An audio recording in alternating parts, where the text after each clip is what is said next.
சற்று முன்பு கிடைத்துள்ள மற்றொரு முக்கிய செய்தி. ஞானசேகரனை குண்டர் சட்டத்தில் அடைத்ததற்கு எதிராக அவரது தாயார் தாக்கல் செய்த மனு குறித்து பதிலளிக்க உத்தரவு பிறப்பிக்கப்பட்டிருக்கின்றது. உயர்நீதிமன்றம் இந்த உத்தரவை பிறப்பித்திருக்கின்றது.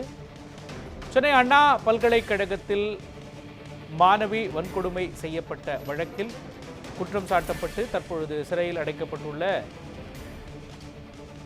ஞானசேகரனின் தாயாரின் மனு குறித்து 4 வாரத்திற்குள் பதிலளிக்க சென்னை உயர்நீதிமன்றம் உத்தரவு பிறப்பித்திருக்கின்றது. ஞானசேகரனின் தாயார் மனு அளித்திருக்கிறார். உயர்நீதிமன்றம் இந்த மனு குறித்து 4 வாரத்திற்குள் பதிலளிக்க சென்னை உயர்நீதிமன்றம் உத்தரவு பிறப்பித்திருக்கின்றது. விரிவான விவரங்களை வழங்குவதற்காக நமது செய்தியாளர் ஸ்டெஃபி இணைந்திருக்கிறார். ஸ்டெஃபி, ஞானசேகரனின் தாயாரின் மனுவில் குறிப்பிட்டிருப்பது என்ன?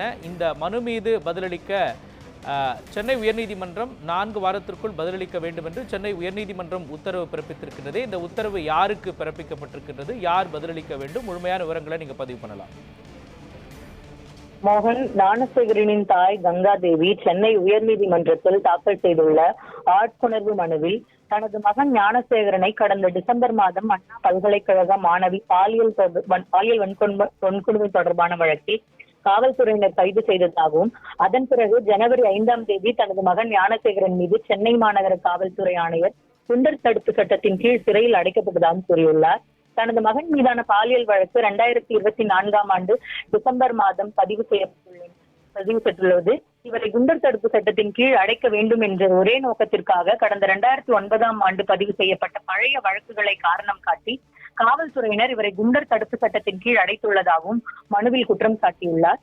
இந்த விவகாரத்தில் குண்டர் தடுப்பு சட்டத்தின் கீழ் அடைக்கக்கூடிய எந்த விதிமுறைகளையும் மாநகர காவல்துறையினர் முழுமையாக பின்பற்றவில்லை எனவும் ஏதோ ஒரு அழுத்தத்தின் காரணமாக தனது மகன் மீது வேண்டுமென்றே குண்டர் தடுப்பு சட்டத்தின் கீழ் சிறையில் அடைத்துள்ளதாகவும் மனுவில் குறிப்பிட்டுள்ளார்.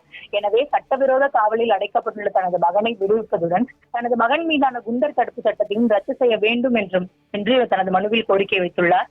இந்த மனு நீதிபதிகள் MS ரமேஷ், N செந்தில்குமார் அமர்வில் விசாரணைக்கு வந்தது.